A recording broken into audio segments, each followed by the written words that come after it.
अर्जुन ने कहा फिर ये बताइए कि अगर आपका चिंतन ही करना है किसी को तो वो कैसे करे। तो बड़ी अद्भुत फिर बात कहते हैं। श्री कृष्ण कह रहे हैं हाथियों में ऐरावत हूँ मैं, देवताओं में इंद्र हूँ मैं, शस्त्रधारियों में राम हूँ मैं, सांपों में वासुकी हूँ, नागों में शेषनाग हूँ मैं, रुद्रों में शिव हूँ मैं, नदियों में गंगा हूँ, पर्वतों में हिमालय हूँ। वो कह रहे हैं कि या तो तुम सीधे मुझ तक पहुँच जाओ, इतनी अगर तुम में अपने मन को शांत कर देने की, अचल कर देने की काबिलियत हो तो। मन अचल हो गया तो उस अचलता का नाम ही कृष्णत्व है। और अगर नहीं कर सकते, अगर दुनिया से ही बहुत लिप्त हो तुम, तो दुनिया में मुझे देखने का तरीका बता रहा हूँ। प्रकृति में किसी तरह की विशिष्टता नहीं होती, उत्कृष्टता नहीं होती। कौवे कौवे सब एक होते हैं, आपको कोई अनुपम अद्वितीय कौवा नहीं मिलेगा। चूहे चूहे सब एक होते हैं, चूहा अपने जाति धर्म का पालन करता रहता है। कबूतर माने कबूतर। तो इसका मतलब है प्रकृति का अर्थ ही होता है एक तरह की अविशिष्टता, साधारणता, सामान्यता, औसतता।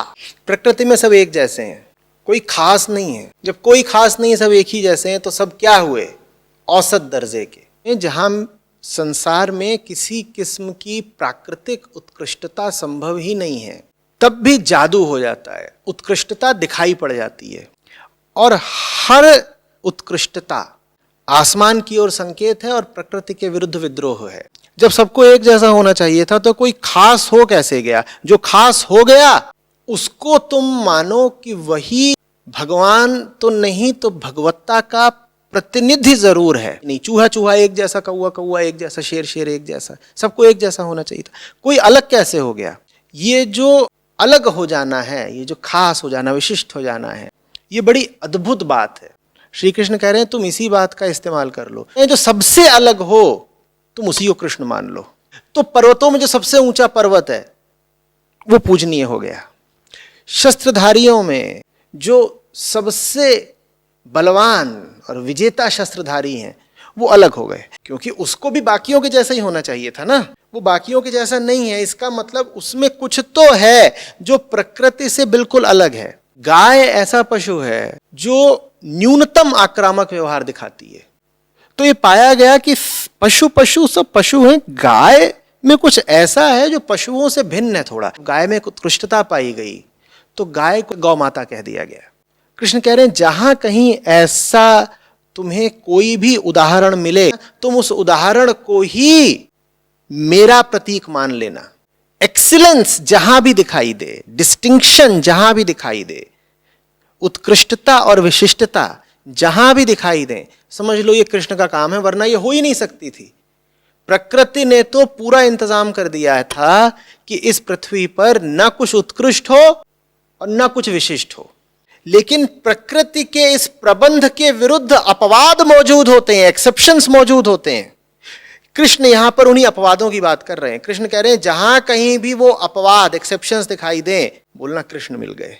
गंगा भी नदी ही है पर थोड़ी खास नदी है, एक्सेप्शनल नदी है, तो फिर उनको मान लिया गया कि ये दैवीय नदी है।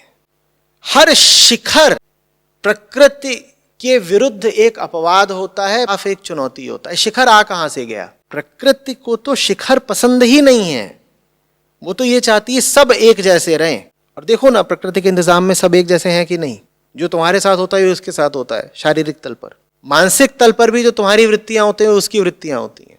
लेकिन बीच बीच में अजूबा हो जाता है, कुछ ऐसा हो जाता है जो होना नहीं चाहिए था। जैसे प्रकृति के खेल में बाधा पड़ गई हो, जैसे कुछ अलग, कुछ अजीब हो गया। कृष्ण कह रहे हैं जहां कहीं भी तुम वैसे अपवाद देखो, उन अपवादों का इस्तेमाल कर लेना, मुझे याद कर लेना। हाथियों में ऐरावत को देखो, मुझे याद कर लो, क्योंकि सब हाथी एक तरफ, ऐरावत एक तरफ। तुम्हें मन में यह सवाल उठना चाहिए ऐरावत आ कहां से गया? फिर कहो प्रकृति से तो नहीं आ सकता। इसका अर्थ है कि प्रकृति से आगे की भी कोई सत्ता है, उसी का नाम कृष्ण है। तो ऐरावत को देखना तो याद कर लेना कि प्रकृति से बड़ा भी कोई है, प्रकृति का बाप भी कोई है, और वहीं तुम्हें पहुंचना है, उसी की तलाश में हो तुम, वही तुम्हें चाहिए। कृष्ण कह रहे हैं वास्तव में कि कृष्णत्व और कुछ नहीं है, उत्कृष्टता की ही पूजा का नाम कृष्णत्व है। कृष्ण यहाँ पे कह रहे हैं वर्शिप एक्सीलेंस, उत्कृष्टता की पूजा करो, ऊंचाइयों की पूजा करो। हर ऊंचाई कृष्णत्व का प्रतीक है।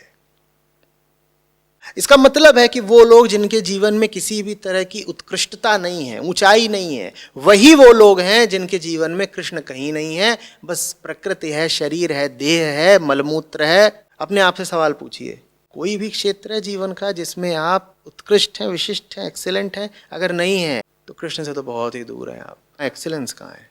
किस चीज में आप पर्वतराज हिमालय की भांति हैं? बताइए। कूड़े के ढेर में भी कुछ ऊंचाई होती है, उतनी ही ऊंचाई बस आपके जीवन में। आपकी कुल ऊंचाई उतनी ही है। आप कहते हैं मुझे ये भी आता है, मुझे वो भी आता है, मैं इसमें पारंगत हूं, मैं उसमें निपुण हूं। वो ऊंचाइयां उतनी ही हैं जितनी कूड़े के ढेरों की होती हैं। हिमालय जितनी ऊंचाई जीवन के किसी भी क्षेत्र में है क्या आपके पास? और अगर नहीं है तो कूड़े से बेहतर जीवन कैसा है आपका? बात यह कि हम में से ज्यादातर लोग उस कूड़े की रक्षा करना चाहते हैं।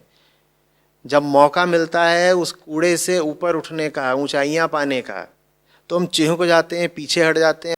किताबें पढ़ने से और बार बार बोलने से कि मैं तो साहब कृष्ण भक्त हूँ या आध्यात्मिक आदमी हूँ। अध्यात्म अगर है आपके जीवन में तो विशिष्टता दिखाई देगी। अगर वास्तव में आप में कृष्णत्व होता तो आप जगत पर छा गए होते। और आप बोलते हो मैं आध्यात्मिक आदमी हूं। झूठे, खुद को ही धोखा देते हो। बैठ करके आध्यात्मिक किताबें पढ़ रहे हैं, करना कुछ नहीं आता। ऐसे लोगों को मैं बोलूंगा, भूलना नहीं कि प्रकृति के खिलाफ जाना, प्रकृति से ऊपर उठना अपने आप नहीं हो जाता, मेहनत लगती है। तुम अगर किसी भी क्षेत्र में अपनी प्रतिभा नहीं बना पाए हो तो उसकी वजह तुम्हारी किस्मत नहीं है, उसकी वजह तुम्हारी आलस्य प्रियता और झूठ प्रियता है। और अगर तुम्हारे पास ऊंचाई नहीं है जीवन में किसी भी क्षेत्र में तो समझ लेना आध्यात्मिक तो हो नहीं तुम, और चाहे जो होगे। फिसड्डी, लल्लू, ऐसे लोगों के लिए उनको टेनिस कोर्ट पे खड़ा कर दो, उन्हें टेनिस खेलना नहीं आता। उनके हाथ में गीता दे दो, उन्हें गीता नहीं समझ में आती। उन्हें समझ में क्या आता है? किसी तरह खाने को मिल जाए, बढ़िया पेट भर के खा लें, छोटा मोटा कमा लें, शादी कर लें, बच्चे पैदा कर लें, तोंद बढ़ा के सोएं। ये उनकी जिंदगी होती है। कहाँ इस जिंदगी में एक्सीलेंस के लिए कोई स्थान है? किसी एक पहलू में अव्वल हो जाओ। हर क्षेत्र में अव्वल होना बेटा बहुत दूर की बात है।